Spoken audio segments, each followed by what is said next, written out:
नमस्कार. India news 24 मध्ये स्वागत. जाणून घेऊया आजच्या ताज्या घडामोडी.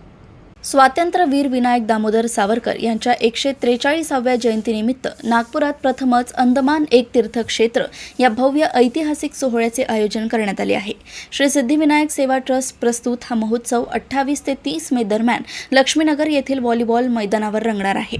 या महोत्सवाचे मुख्य आकर्षण म्हणजे आधुनिक CAD डिझाईन आणि लेझर कटिंग तंत्रज्ञानाच्या सहाय्याने प्रसिद्ध कलाकार प्रफुल्ल माटेगावकर यांनी साकारलेली अंदमानच्या कुप्रसिद्ध सेल्युलर जेलची हुबेहूब प्रतिकृती होय. यासोबतच येथे एक अद्भुत लाईट अँड साऊंड शो आणि 3 दिवसीय विशेष व्याख्यानमाला आयोजित करण्यात आली आहे.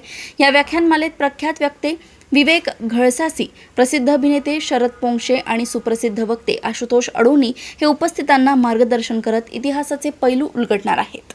सेवा ट्रस्टतर्फे जो एक मोठा उपक्रम घेण्यात येतो आहे की जो माननीय संदीपजी जोशी जे आपल्या नागपूर नगरीचे माननीय आमदार आणि महापौर होते, अंदमानचं सेल्युलर जेल याचं मॉडेल मी तयार करतो आहे. सिद्धिविनायक सेवा ट्रस्टने ती मला संधी दिली आणि 28, 29, 30 स्वातंत्र्यवीर सावरकरांची ही 143वी जयंती आहे. त्यानिमित्त हा सगळा उपक्रम होतो आहे. हा त्रिदिवसीय महोत्सव होत आहे. त्या महोत्सवाचं नाव आहे अंदमान एक तीर्थक्षेत्र.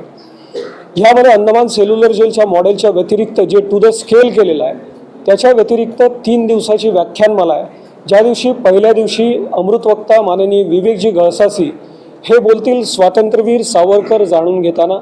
दुसऱ्या दिवशी प्रसिद्ध नाट्य आणि चित्रपट अभिनेते शरद पोंक्षे हे बोलतील हिंदुत्व या विषयावर.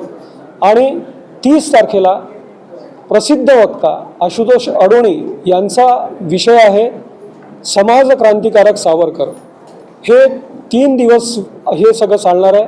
आणि रोज अंदमानचं जे मॉडेल बनवलेलं आहे त्या मॉडेलला धरून लाईट अँड साऊंड शो सुद्धा आपण तिथे ऑर्गनाईज केलेला आहे की ज्यामध्ये अंदमानचा संपूर्ण इतिहास म्हणजे ते कधी बनवलं, ते कधी पडलं, जपान्यांनी कसं तिथे छळ केला आणि आपल्या क्रांतिकारकांचा कसा छळ झाला, ह्या सगळ्या गोष्टी त्या लाईट अँड साऊंड शोमधनं आम्ही लोकांपर्यंत आणि युवा पिढीपर्यंत पोहोचवणार आहोत.